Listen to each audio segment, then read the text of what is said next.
Welcome to NarrativeNook Audiotales, where enchanted stories come to life. If you enjoy our stories, please subscribe, like and share to support our channel. Enjoy listening. James felt like he was stuck between a rock and a hard place, eventually giving in and deciding to write a small digital sum later. It was like he had been charged a fee. Romeo whipped out his phone and said, "I've got to find out where I can get some cinnamomum tenuis." "Mr. Macmillan, why would you need that?" Carl was puzzled. Romeo's gaze turned serious. "It's for my grandma's illness?" Carl immediately started looking. The next morning, he called Romeo and asked, "Mr. Macmillan, I finally got a lead. Cinnamomum tenuis has been spotted in the triangular zone before, but that place is a real danger zone. We've got contacts there, but it's risky as hell. I'd advise against it." Romeo's expression darkened further. "Triangular zone? It's there? Mr. Macmillan, what if it's just a wild goose chase?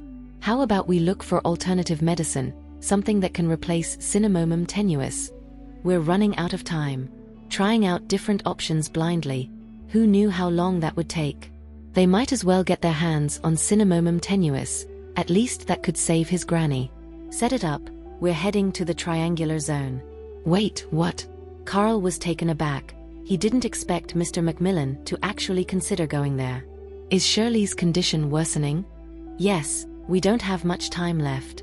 Hearing this, Carl finally understood why Mr. Macmillan wanted to go there. On the way to drop off Arabella at work, Romeo noticed the injury on her right wrist had not only not healed but seemed to have gotten worse. He asked worriedly, "What happened?" He had been applying the best medicine daily.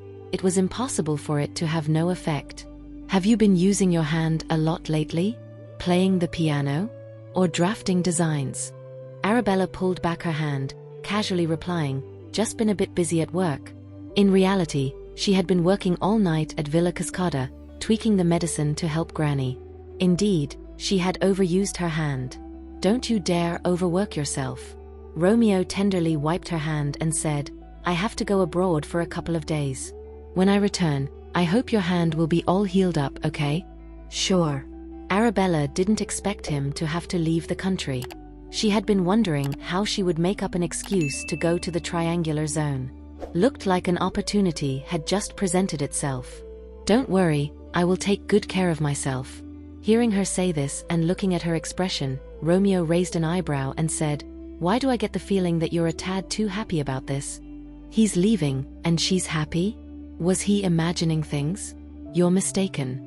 Arabella responded nonchalantly, "I'm not happy." "Was that so?"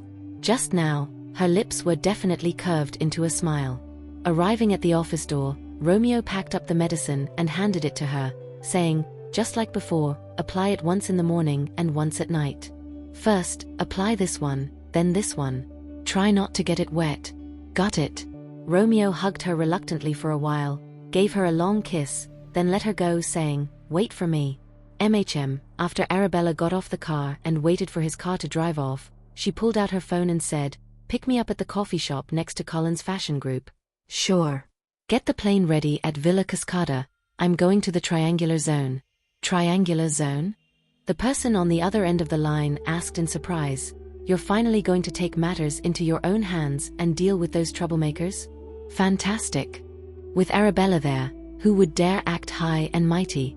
Those people hadn't seen Arabella's true capabilities. If they had, they'd probably be scared shitless. Arabella headed toward the cafe while calling home. "Mom, one of my friends is in a pickle. I need to check on her." "Yeah, it's kind of serious. She's overseas. I might have to be away for a couple of days." After hanging up, Arabella dialed Dean and said, "I've got some stuff to deal with these 2 days. If anyone at the company asks, just say I'm in a meeting. Don't let them know I'm out." It was the first time Dean heard Arabella couldn't make it to work. He quickly responded, "No problem, but where are you going?" He wanted to know more, but the call ended before he could ask. That's just Arabella, always quick and decisive, never one for small talk. Meanwhile, a luxurious private jet was parked on top of a mountain. 4 bodyguards stood respectfully to one side. Jack had a bunch of gear on him, and Jones was loaded with bullets. Seeing Arabella, they hurried over. "You finally showed up. Why the sudden trip to the triangular zone?" Before Jones could finish his question, he was shot down by Jack. Isn't it obvious? That's one of Ms. Bella's territories, too. We're going to show those punks what we're made of. Isn't that the righteous thing to do? Keep an eye out for cinnamomum tenuis. Arabella ascended the plane stairs. Her aura felt strong, and her back view was super cool. Cinnamomum tenuis? Jack was taken aback, the last time they dealt with it still fresh in his mind. Miss, who are we saving this time? Arabella didn't hesitate to reveal. Shirley, Romeo's grandmother? It felt like Jack was looking at a mountain of gold, beckoning him. They must be paying a hefty fee, right? To make Arabella risk her life for this again, it must be at least a few tens of millions of dollars, right? None. Jack and Jones looked at each other in disbelief. So, the boss was doing all this for no money? Just hustling for nothing? What was Arabella doing this for then? For Romeo's good looks? Or was she influenced by something Romeo said? Take off. Arabella's voice carried a hint of chill. Jack and Jones felt a silent sympathy for Romeo. Dealing with such a frosty miss every day must be complicated. Was he as stressed as they were? After an 8-hour flight, Arabella took a nap on the plane. When she woke up, she changed into a super cool outfit, put on a baseball cap, and transformed into a cool chick. Miss, there's a virus going around over there. It's called Virus X3. Supposedly, it's airborne, and those infected would suffer from full body necrosis and die in pain. The virus originated at a famous research institute in the Triangular Zone, and there is no known cure yet. Jack handed Arabella a black mask and said, "A few of our brothers got infected too." After putting on the mask, Arabella's clear and bright eyes shone even more, making her even more attractive. "I'll take a look when I get back." Okay, Jack stole a glance at the Miss's profile and said, if the Miss was a guy, she would have girls flocking. Miss is so pretty, Romeo really lucked out. Just as their plane entered the triangular zone and before the pilot had a chance to activate the auto-defense system, a shell hit their tail wing. The plane instantly lost balance and started to spin wildly in the air. The shrill alarm blared inside the cabin. Things were going haywire, and Arabella instinctively tightened her grip on the handrail, her face stern. Thank heavens everyone was buckled up, or they would have been thrown out by now. Who the hell did this? Jack cursed under his breath, struggling to his feet and making his way to the cockpit. Who's been acting so cocky lately? Arabella had been away for a while, and it seemed the danger here had escalated. A new crew, Mafia Wolf, has emerged recently. They're pretty ballsy, stirring up trouble with all the other groups except for Mafia C. Arabella gave a cold laugh. So they thought they were hot shots, huh? Today's incident could be the handiwork of Mafia Wolf. Jones spat angrily, wishing he could take them all out in one fell swoop. The plane's tail was slightly damaged and was plummeting rapidly. Lock onto the location and drop the bomb, Arabella said coldly. If they have the guts to bomb our tail, they better be ready to face the music. Find a place for an emergency landing. Roger that. Jones quickly relayed her orders to the cockpit. The captain locked onto the location that had hit their tail at 2 o'clock and dropped the bomb. There was a loud explosion, and thick smoke billowed out. The entire triangular zone was once again plunged into terror. After the emergency landing, several cars quickly pulled up in front of Arabella. The people who got out were all armed, and they all showed great respect when they saw Arabella. Miss, you're here. Long time, no see. Arabella got into the car, a hint of coldness flashing in her eyes. Everyone admired her cool-headedness. The boss was maintaining a poker face even in such a place, as if no one mattered to her. Even if a famous undercover agent from their country entered this area, they would be on high alert, their eyes extra cautious. But Mrs. Tail just got bombed, and she looked as if nothing had happened, her gaze clear and indifferent. Then her phone vibrated. It was Romeo. Bella, I've already arrived abroad. Romeo glanced at the time. Someone will pick you up from work later. Pick up from work? Arabella quickly replied, I have my own car. I worry when you commute alone. Romeo's voice was gentle and firm. Just do as I say. Derek will be there in 3 minutes. There's food in the car, which I've prepared for you. Arabella was slightly annoyed. but her tone was still pleasant. "I'll have Dean go get it. I have a meeting later. There are some things to deal with today. No need to pick me up. You're having a meeting this late?" Romeo was worried that she was overworking herself. "Call me when you get home." "Okay." After hanging up, Arabella called Dean, who immediately went downstairs. Seeing a limited edition Rolls-Royce pull up, Dean thought to himself, Romeo sure was loaded, not only providing such a fancy car for the driver, but the driver himself also looked quite classy. "Hello, I'm Miss Bennet's assistant. You can just call me Dean." Dean was greeted with a smile. "You're here on Mr. Macmillan's orders, right?" "Hello, I'm Mr. Macmillan's personal assistant. You can call me Derek." "Nice to meet you, Derek."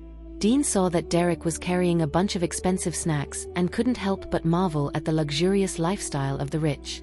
The cost of a casual meal could cover his monthly salary. "Where's Miss Bella?"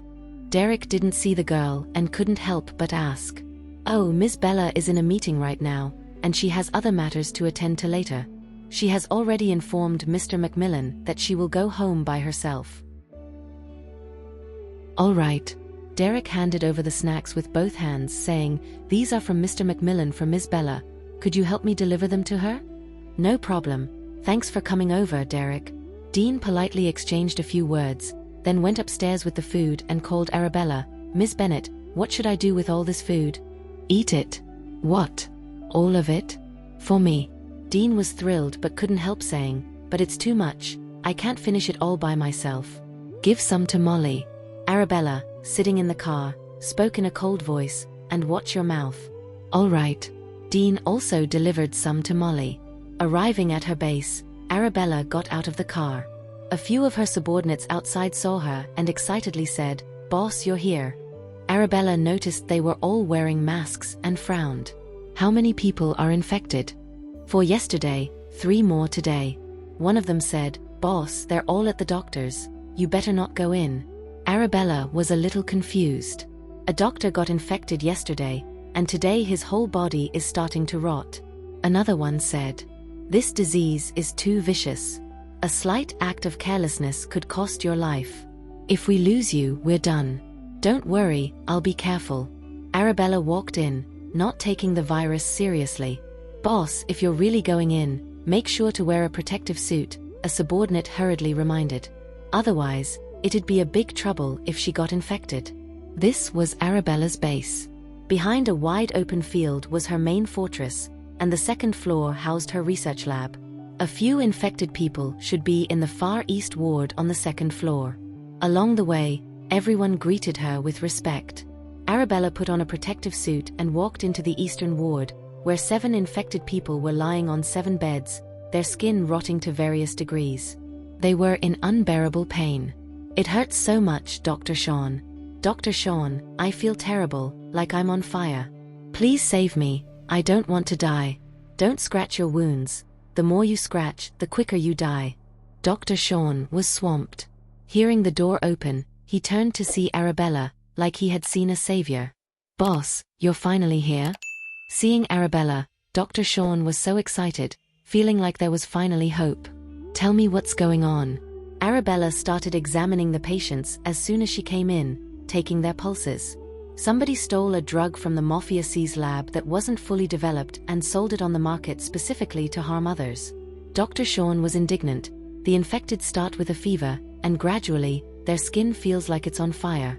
They can't stand it and start scratching. After a brief relief, they feel even worse. So they keep scratching, and the more they scratch, the quicker their skin rots until they die from full body rot.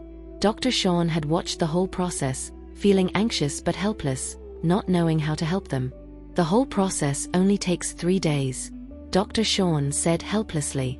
Some of the people lying on the beds now only had 2 days left to live, some just 1. Arabella's eyes darkened. Such inhumane drugs, such shameless people. Several big factions and some smaller groups all have people infected. Dr. Sean sighed. The whole triangular zone is in panic. Everyone is wearing masks when they go out. Some of these groups had invited medical experts from abroad and some famous traditional doctors from within the country, but without exception, they were all helpless against the disease. "Get my needle pack." As Arabella finished speaking, Dr. Sean immediately went to fetch it. Arabella opened the pack, took out thin silver needles, and inserted them one by one into the acupuncture points of one of the patients. Follow my sequence and apply needles to the others. Arabella demonstrated for Dr. Sean. Dr. Sean hurriedly followed suit. After a while, several patients coughed up fresh blood. Although they felt a little better all over, their skin still felt like it was on fire. I'm going to the lab for a bit, get a couple of guys in here to watch them. Don't let them scratch their wounds. If the itch is unbearable, they can gently rub it with their fingertips. Arabella instructed. Yes. Arabella wrote a prescription for some herbs and sent someone to the herb mountain at the back to collect the 20-something herbs needed. The needling she did just now could only temporarily slow the spread of the poison. To truly detoxify, 29 different herbs were needed. Luckily, all 29 could be found on her herb mountain. Meanwhile, on Mophiace's territory, Carl hurriedly came in to report, Mr. Macmillan, 4 more brothers have been infected with virus X3. You better put on a mask first. Once infected, there would be trouble. Romeo put on a mask, revealing only a pair of sharp eyes. His voice was ice cold. Why did our lab's drugs get out? It said a traitor in our gang did it. We're dealing with it. Carl never thought someone would dare to betray them. Seeing Romeo's eyes darken, Carl quickly said, Our experts are researching an antidote, but those infected with this virus will die of full body rot within 3 days. By the time the antidote is developed, half of the people will probably be dead. The virus was extremely contagious, and once infected, the fatality rate was 100%.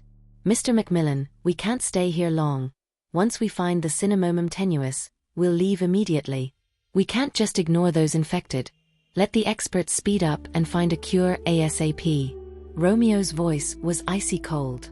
Any news on the cinnamomum tenuis? Word is that one appeared at an auction in the triangular zone. I've already sent people to investigate.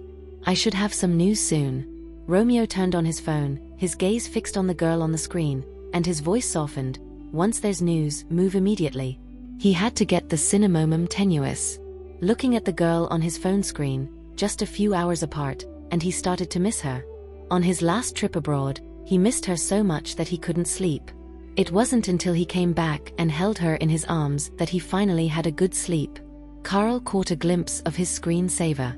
The picture was of Ms. Bella on the day she went to the Paramount Theatre, taken by a photographer on the sly. Romeo bought the photo at a high price and used it as his phone wallpaper. If Ms. Bella knew how deeply Romeo felt for her, she would surely be touched. After all, Ms. Bella was the first and possibly the last one that Romeo had ever had eyes on. All right, I'll get people on it right away. Carl respectfully stepped back. Arabella turned the antidote she developed into pills and handed them out to her 7 henchmen, 1 each. After a while, they noticed some magical changes in their bodies. I can't feel the burning pain in my body anymore, and my dizziness has lessened. My skin no longer itches, and I don't have the urge to scratch. I feel so much better, it's amazing.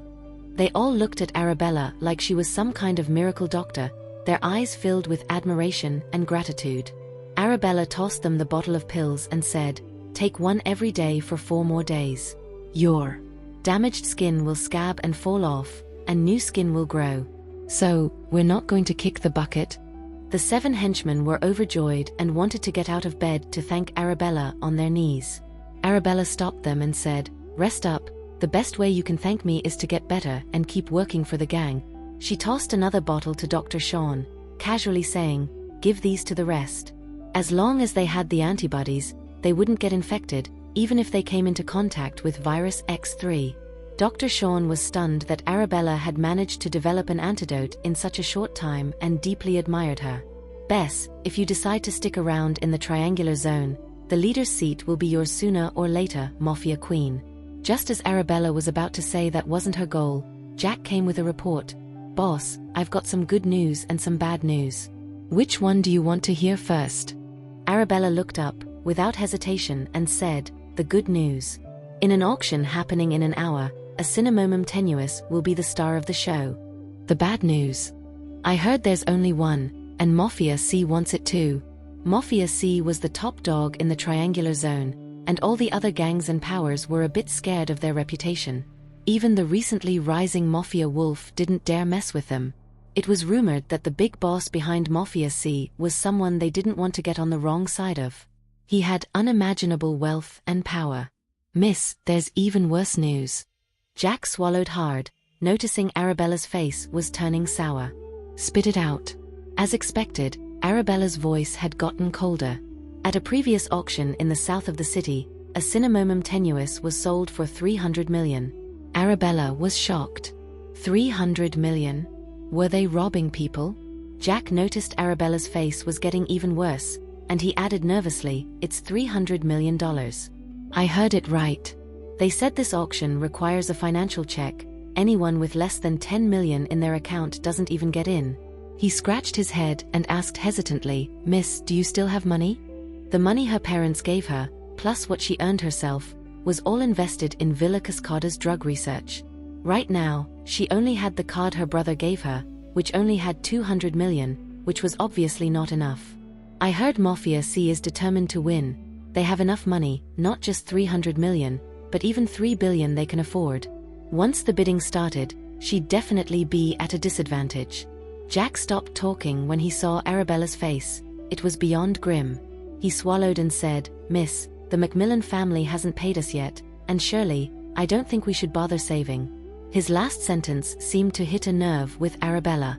She frowned and shot him a warning look. "What I'm saying is, Mafia C must score this cinnamomum tenuis. And the price tag might be high. Just think about it, with $300 million, you can buy so many things. Take the villas at North Summerfield Center, for instance. You can bag 30 of those with that money. Why bother saving an old lady? 30 villas, switching it up every day, didn't that sound comfy? I mean, some things we have to do within our means. Better to spend that 300 million on fun than on saving an old lady who wasn't even blood-related. Let's do this." Arabella seemed to have made up her mind. "We're hitting the auction. Remember to pack heat." "Boss, are you planning a heist?" Jack couldn't help but admire the boss's guts. This auction is run by Mafia Wolf. If we start a ruckus, who knows how many of our guys will get hurt. "You come with me." "Wait, me? Just the two of us?" Jack couldn't believe what he was hearing. With the boss's skills, she could make a clean escape, but he would be lucky to get out with just a few scratches. She really did care about him. Whenever there's danger, he's the first person she thought of. But when it's payday, he's also the first person she forgot. Seeing how nervous Jack was, Arabella couldn't help but laugh. "Who said anything about a heist? If you're not planning a heist, are you planning to run tabs?" Jack was confused. "I have my ways."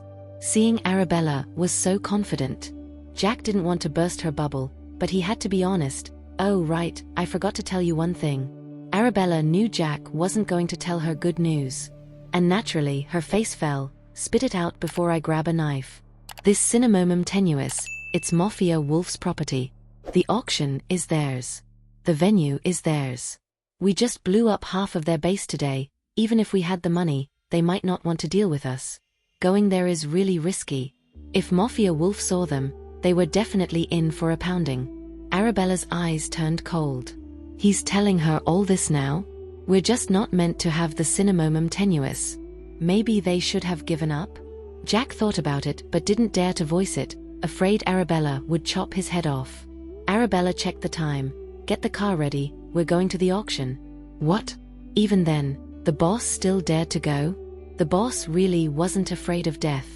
But Jack was. Meanwhile, upon hearing the news, Carl immediately reported to Romeo. "Mr. Macmillan, the cinnamomum tenuis will appear at the auction in 40 minutes. To enter, they'll check your assets. Let them." Romeo didn't seem to care. His tone was casual. Carl continued, "The event is being organized by Mafia Wolf. They've been trying to establish a good relationship with us. We have a good chance of getting the cinnamomum tenuis at this auction. It's just a question of the price. The previous deal was for 300 million. That's a steep price. Even the best drugs didn't usually go over 50 million. Establish a good relationship?" Romeo's voice was icy. Are they even worthy? He knew about the Mafia Wolf's recent lawlessness in the Triangular Zone. He had no interest in allying with such a small gang. Money can't solve everything. Sometimes, force was necessary. Romeo spoke to himself in his mind. Establish a good relationship? In your dreams. The auction, in the south side of the city. Arabella had passed the verification and brought Jack to private booth number 3. Soon after, their whereabouts were reported to the boss of Mafia Wolf. Boss, the guys from Mafia Flame are here. Didn't expect them to have the guts to step onto our turf. It's just what you wanted. Ever been to school? Keith took a deep drag on his cigarette and slowly blew it in his face. You seem to know your idioms. Herr boss, you're too kind. I did go to primary school for a few years. His underling chuckled nervously. But before he could finish, Keith stubbed his cigarette out hard on his head. I never went to school, and I hate it when people show off their knowledge in front of me. Ah. His underling trembled in pain but dared not resist. He knelt down and begged for mercy. Boss, you've got it wrong. I'm not educated. I'm only fit to be your ashtray. Keith smirked coldly. Does it hurt? No, not at all. Thanks to you, Keith, for waking me up. I feel refreshed now. Humph. Keith released his grip and let him go. Boss, should we surround them? Take them down in one fell swoop. No rush. Keith lit another slim cigarette, took a puff. Wait until they win the bid. Before killing them, might as well make a quick buck. Understood. As his underling was about to leave, Keith called him back. How many of them are there? Just 2. One is male. One could be female.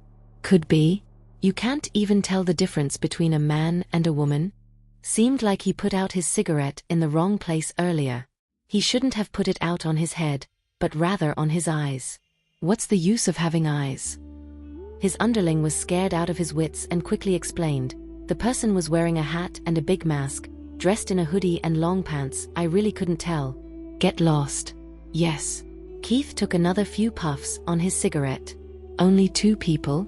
They've got guts. Dare to bomb the Mafia Wolf base? Let's see if they can get out. The octagonal stage. Each side corresponds to a booth. There were 3 floors in total. Arabella's booth number 3 was on the top floor. Miss, look, this bid button can only increase by 3 million. Each time you have to add 3 million. Jack found that the bid button in the booth only had one option. This is hardcore. Mafia Wolf is blatantly robbing people. Arabella crossed her legs casually, sat on the couch, phone in one hand, sipping the lemon water on the table with the other. Miss, aren't you afraid it's poisoned? Jack widened his eyes, seemingly admiring Arabella's courage. Arabella was unfazed. What poison in this world can't I handle? Good point. With that, Jack also picked up a glass of lemon water and chugged it. He was really thirsty after running around with the boss all day after all. This lemon water is really good, he seemed to think. He poured another one, then said, in our country's auctions, there are options for bids to increase by 10,000, 50,000, 100,000, and so on. But here, they want you to start at 3 million. This is too much. Boss, you still haven't answered my question from before. How much money do you have? Looking at his sincere smile, Arabella stretched out her slender fingers and showed him a 20 billion. All right. Jack drank his lemon water with relief, the pressure in his heart finally easing. 20 billion, at least we can fight with Mafia C for a while. Subtract a 0. Jack spat out a mouthful of lemon water. How much? 2 billion? Boss, you're joking, right? Is 2 billion enough to buy the cinnamomum tenuis? I think we're going to lose. Oh, I'm not planning on buying. Ha! Jack swallowed. Boss, you're not buying, not stealing, not buying on credit. Are you planning on just taking it? That was the plan then. Jack was helpless. His guns and small bombs had already been handed over to the security outside. How long could he last with his bare hands? Miss, I'm not young anymore. For missions like this, you might consider Jones. Jones is agile and bulletproof. Oh, I'll make a note and tell Jones later. No.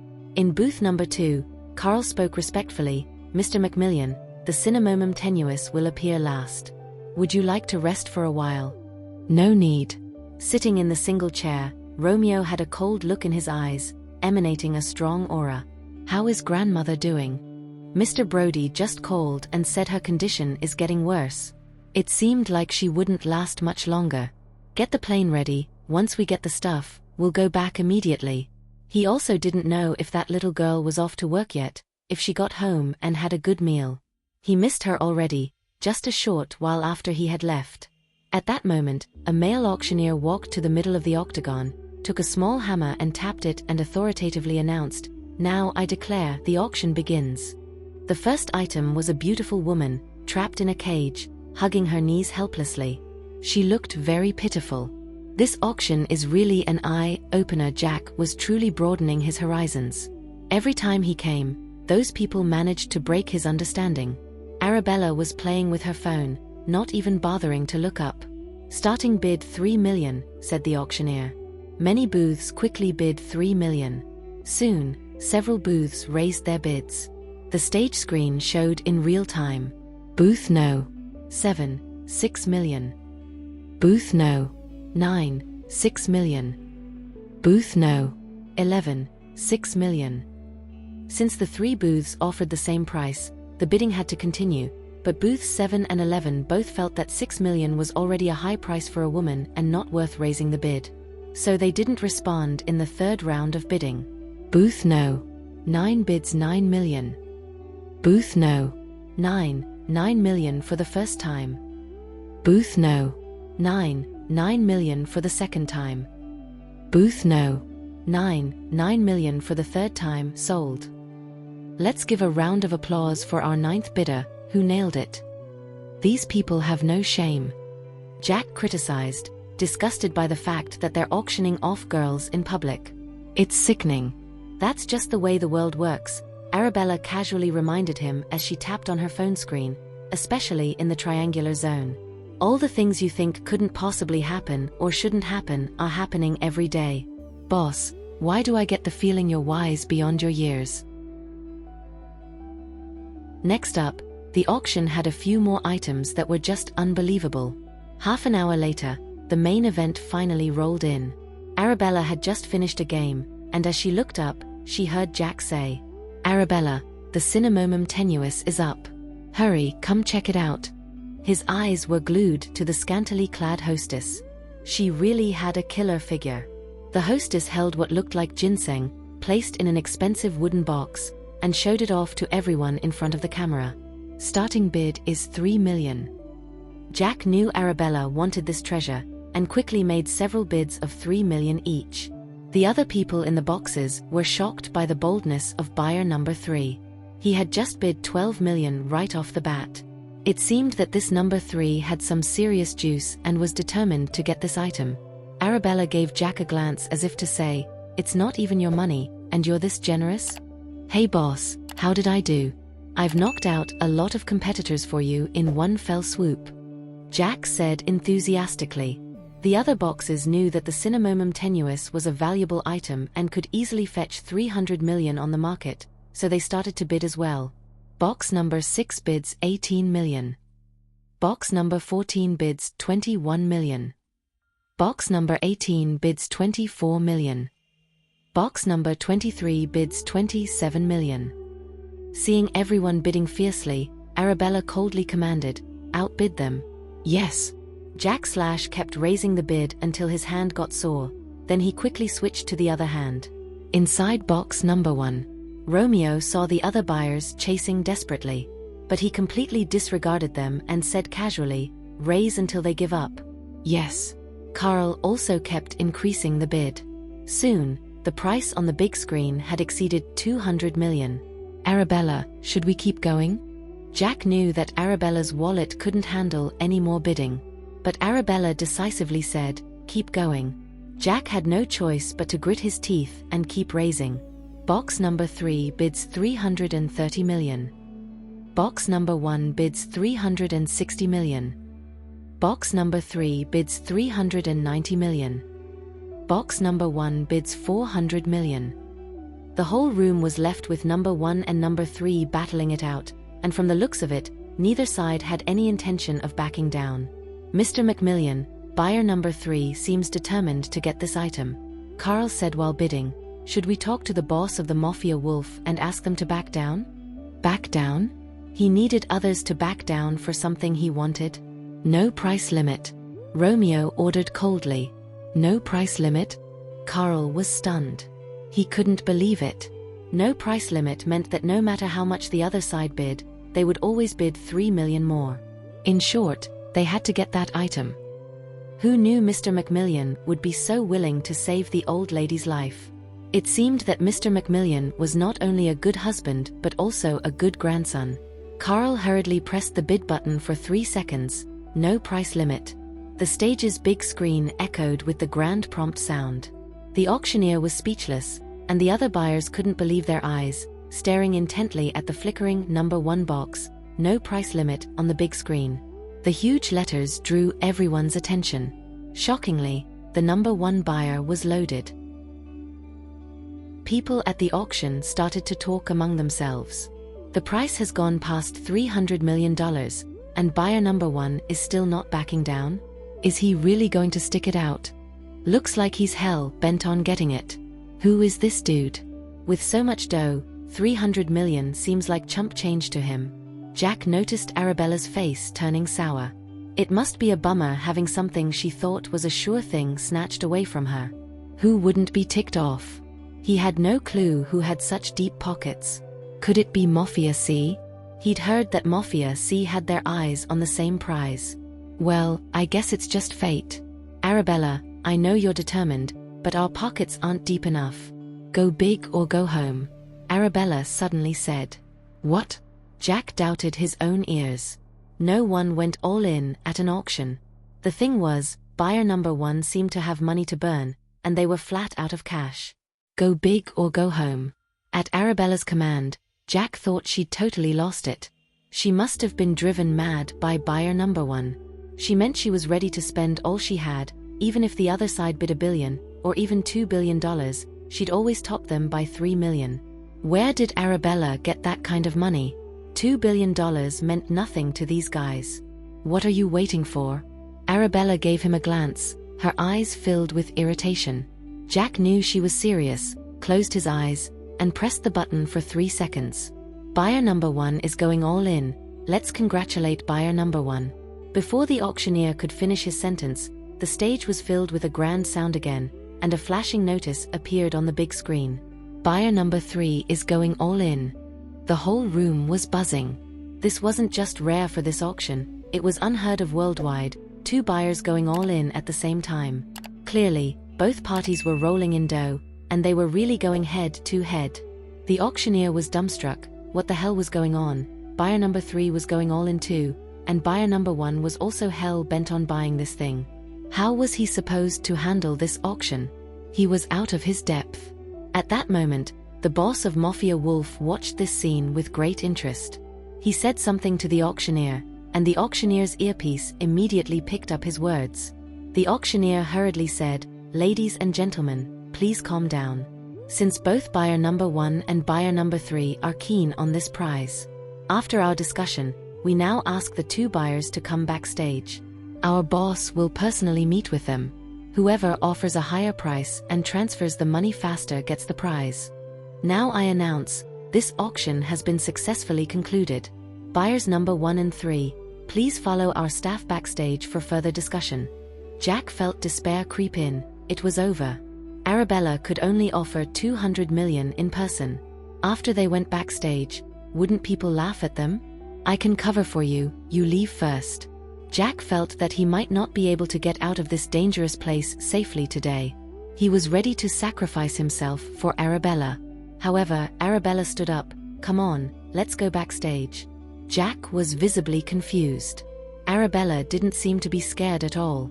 The door of the box opened, and there were already a few Mafia Wolf guys with guns, waiting outside for them, claiming to take them backstage. But everyone knew, these guys were just worried they didn't have the money. So, it was just a precaution to prevent them from running off.